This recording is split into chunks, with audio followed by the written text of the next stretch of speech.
Welcome back to Living in the Fantasy with your boys Matt and Kyle. Okay, so today give you guys our takes on the rookie running backs. Let's get into it.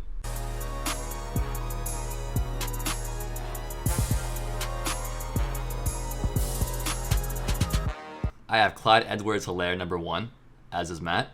That's pretty much self-explanatory, I think. He's going to elite offense. Any running back with Andy Reid as the coach is always a good running back to have. Yeah, no, and he was drafted with a 32nd pick, and I think that's why he's everybody's favorite, especially because he's like in a really good system. True. I mean, first-round draft picks are always, looked at as better than seconds. So. Seconds, yeah, no, exactly. And then he was picked into a high-powered offense where every single time Patrick Mahomes drops his arm back, everybody's dropping. So like, it's going to open up a ton of space for him, and he's a one-cut runner. So like, as soon as he gets that ball, he's hitting the hole. So he's going to have 4 or 5 yards on every single carry. Well, and the thing, too, is that I remember the Chiefs actually like to throw their running backs when they get into the red zone, so he's going to have a lot of opportunity to score off of passes in the red zone. I like Clyde Edwards, but the problem with him is he's going in the second round, which is pretty high. Like, you're pretty much buying him at his peak, and if he doesn't perform at his peak value that you're buying at right now, like, he's kind of a disappointment. Yeah, no, and that's the issue with him right now is that he's just kind of going high, I guess. And, like, would you rather have him or would you rather have Fournette? I mean, I'd take him just off of upside alone. You take him over Fournette. What about Mike Evans? I'd still take him. Still take Clyde Edwards. What about Kittle? I'd still take him, I think. So that's where he's going, though. It depends, technically, it depends on like first couple picks.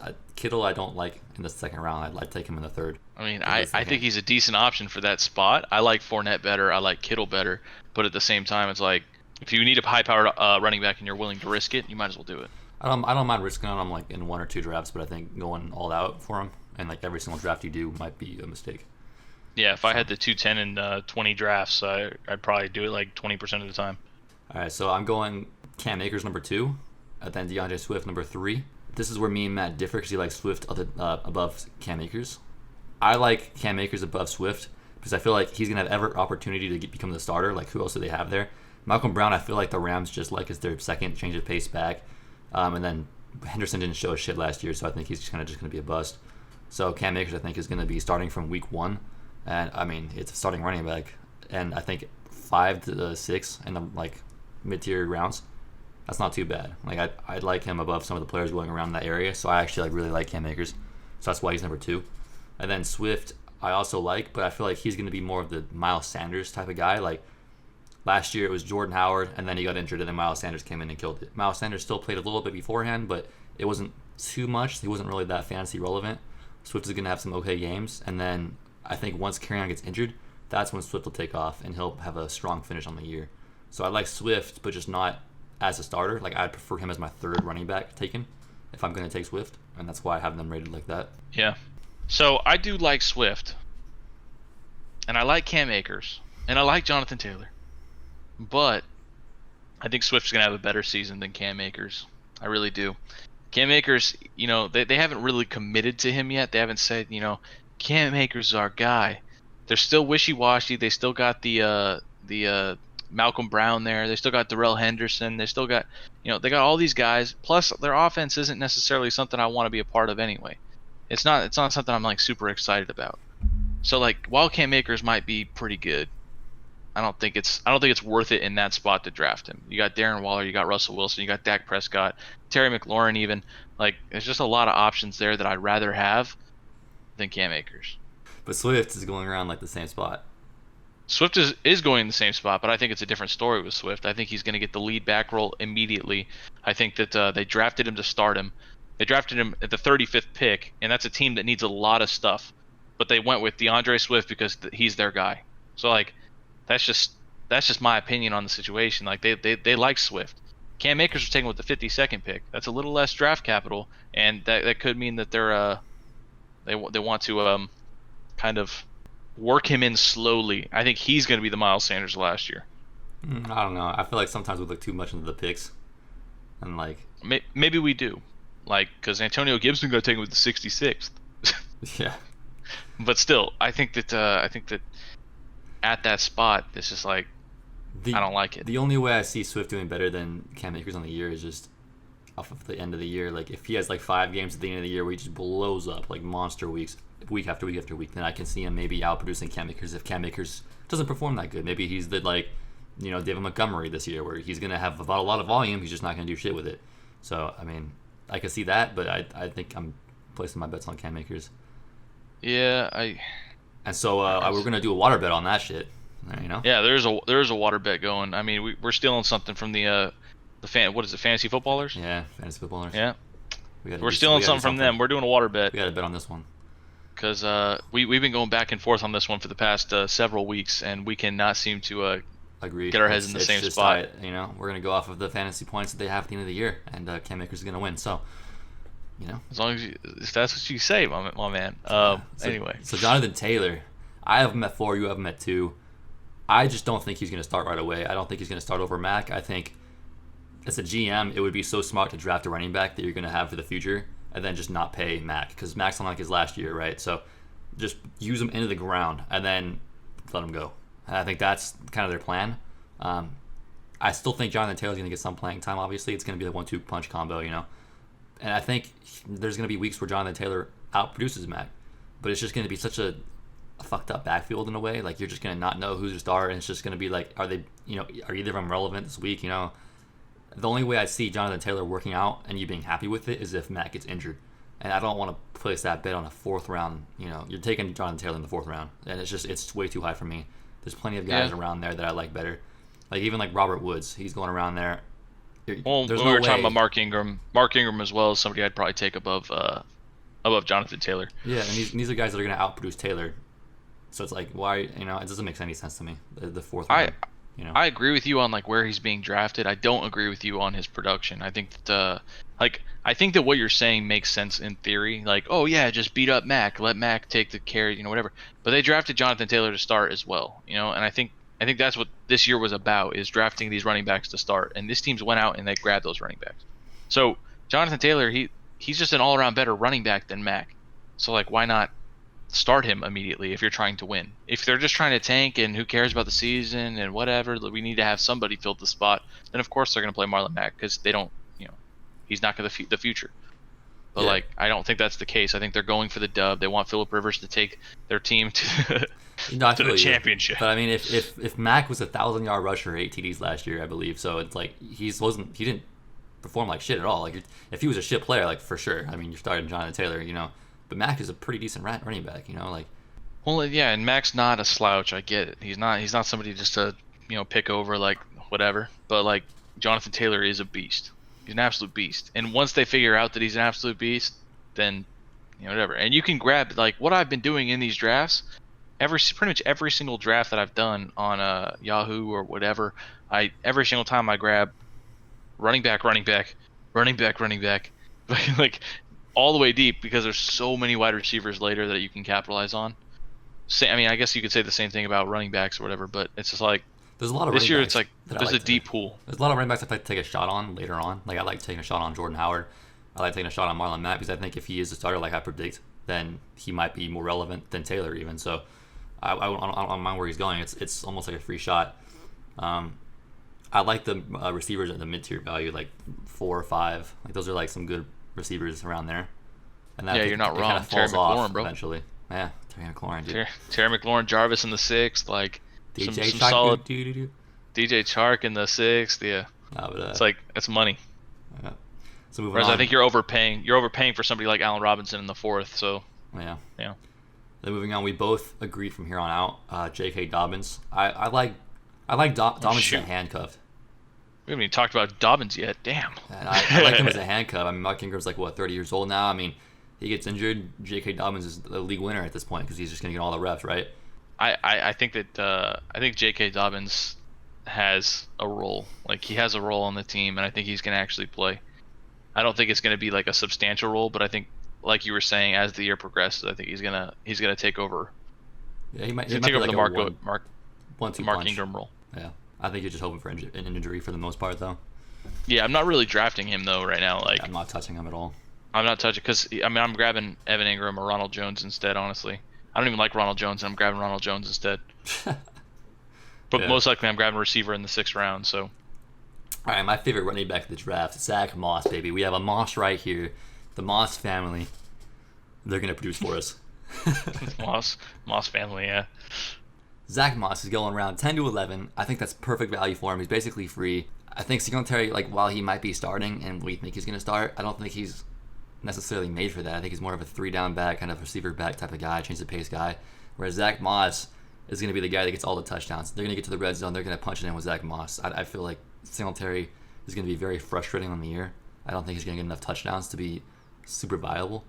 And I think that's where Zack Moss could be good. He could get 7 to 10 touchdowns, I feel like. And if he gets like 700 yards, that's a pretty good year. And it was free in the 10th and 11th round. Yeah, and if you can get him in the 10th, which is pretty much where he's going right now, you might as well. Like, it's kind of a steal. You have a guy who has a chance of being a starter who was drafted like I mean, he was expected to be drafted earlier than he was, I think, but he was 86th overall. But like, I think that he's like, he just looks so good on tape, man. The dude just kills it. So it's like you have to assume that he's probably going to take the lead from Singletary, or it's going to be like a 50-50 split. So it's like, I don't know. I think he's worth the draft at 10. I think there's a good chance he gets a lot of playing time, even more playing time than J.K. Dobbins and Jonathan Taylor. And even if he has a 50-50 split, 10th round is fine for 50-50 split. Like, exactly. You're grabbing James White in that area, like. Yeah. So it's like, I think the concerns with him was like injury history or something like that. Like that was his problem in college or whatever. Is that like that's why he slipped or something? He's definitely somebody to draft with the 10th. Yeah. Keyshawn Vaughn is our next guy on the list. I honestly I just don't want any part of it. I'm gonna be honest. You don't want any part of Keyshawn Vaughn? I don't want any part of the fucking backfield of the Buccaneers, dude. It's just I don't either. But if I was, I mean, this pretty much all my takes on these rookie running backs are the same. Like, I think that they're all going to perform, which is kind of stupid, but I mean, it really is. Like, they typically don't perform, but it's like, it's hard to not be high on all these guys. Like, yeah, Keyshawn Vaughn, though, like, if I'm going to pick somebody in Tampa's backfield, he's the guy that I'm going to pick. But if they run an offense similar to the Patriots now, then that'll be a real fucking mess. Honestly, I don't even know who I prefer between him and Ronald Jones. Like, Ronald Jones has proven last year that he had a couple good games that he was kind of viable sometimes. So it's like if they feel like he's going to take that next step forward, they want to give it to him again, they might do it. But Keyshawn Vaughn is an unknown commodity. Like, maybe he's just better. Well, he was drafted before Zack Moss even, which is very surprising. And if he's more of a receiving back for Tom Brady, like that, we know how Tom Brady just likes to dump it off to the running backs, right? So, well, and Tom Brady was already on the team when they decided to grab Keyshawn Vaughn. Tom Brady probably had a damn say in them getting Keyshawn Vaughn. Like, he's like, I need somebody to dump it off to. Yeah, no. So I feel like I'd rather have Keyshawn Vaughn, I guess, than Ronald Jones, just because like the unknown. I feel like we kind of know what Ronald Jones is. He's gonna be like, all right, some weeks, and then some weeks he's just gonna let you down, and it's just gonna be a headache. Whereas Vaughn, he's probably gonna be just right there with them, headache. But I mean, I guess I'd take that headache over the other headache, Yeah, I definitely. I mean, I like Keyshawn Vaughn in Dynasty, that's for damn sure. But and I guess in redraft, you're right. It's kind of a tough pick to make, especially like going that early. Like, he's going 4 rounds or 3 rounds earlier than Zack Moss, and I feel better about Zack Moss's outlook, and that's why like Zack Moss is above him on my list. Not necessarily because Zack Moss is better, but because the situation. Exactly that. Well, and there's other players like Jordan Howard. I think might be going around that same area. Like, I'd rather have Jordan Howard, and I feel like he's going to be the starter. Yeah. I don't know, and like I feel like 8th round. That's typically where I draft my quarterback. So I don't know. Yeah, I feel that. I haven't really looked at him at all to draft. I've honestly been trying to get Dak as much as possible. So I'm like, mine's like the 5th round, 6th round. Interesting. Yeah, I don't know. Anyway. Antonio Gibson, the last one. I'm not interested at all in this one. Like, I don't know. The Redskins, man. I can't. You're not interested at all in Antonio Gibson? I'm not interested in the Redskins. Period. You're just wrong, bro. The Redskins, man. Ugh. The Redskins. Okay, well, let me put it this way. All right, whose coach was the coach of the best running back in the league? The Redskins' new coach. That's the answer. All right, that's shit. All right, so Antonio Gibson was compared to the skill level, not the skill level, the skill set of the best running back in the league by the coach of the best running back in the league. You know what I'm saying? I get it. You get it. All right, I'm glad you get it. Might be confusing the viewers. I might be confusing everybody, but anyway, the Redskins' new coach was Christian McCaffrey's coach. And he is saying that Antonio Gibson is a Christian McCaffrey lookalike.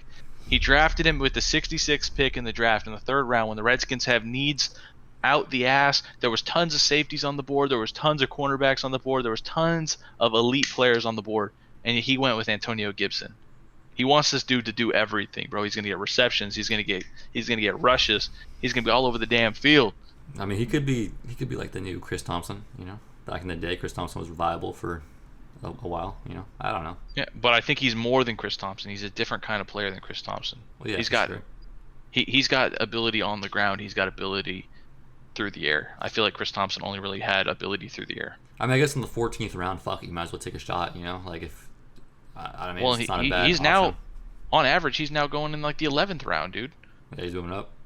Yeah, but like, there's not really anybody you're taking over there anyway, unless you really waited on quarterback and you're going Joe Burrow, or you really waited on or you're really excited about Brandon Ayuk or something. Like, that's the only reason I could see you like not picking Antonio Gibson where he's falling. That makes sense. I mean, that's just to me. I don't know. Yeah, my biggest concern is just like consistency. I feel like the Redskins lack consistency. They definitely do.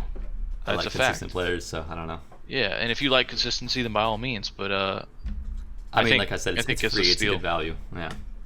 Yeah, I think it's a steal at that spot if he has a decent role with the team. The way I'm picturing the team right now, I mean, I'm assuming Darius Geis is injured. All right, so that's week 2. Maybe preseason. I don't know. I'm assuming Darius Geis is injured. I'm assuming Adrian Peterson's doing pretty decent, you know, but he's a split time back at this point in his career. And then Antonio Gibson is that guy. So it's like, I love how you just assume Geis is injured. You have to. I agree, but it's just kind of sad. Like, Geis is injured at this point, and at this point, it's an 80% chance that he is, and probably 20% that he isn't by week 2. Yeah. That's my personal opinion. Well, and then there's the running back rankings right there. Draft. I think Alex Smith has a better chance of playing a full season than Darius Geis does. I mean, you're probably right.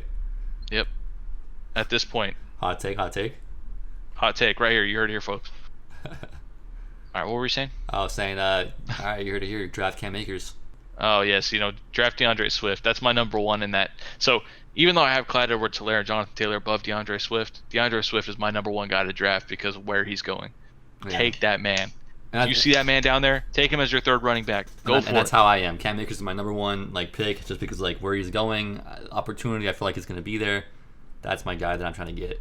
DeAndre Swift, I like him if I already have 2 running backs. I like him as a bench player that I can, because I know at the end of the year he's going to be good.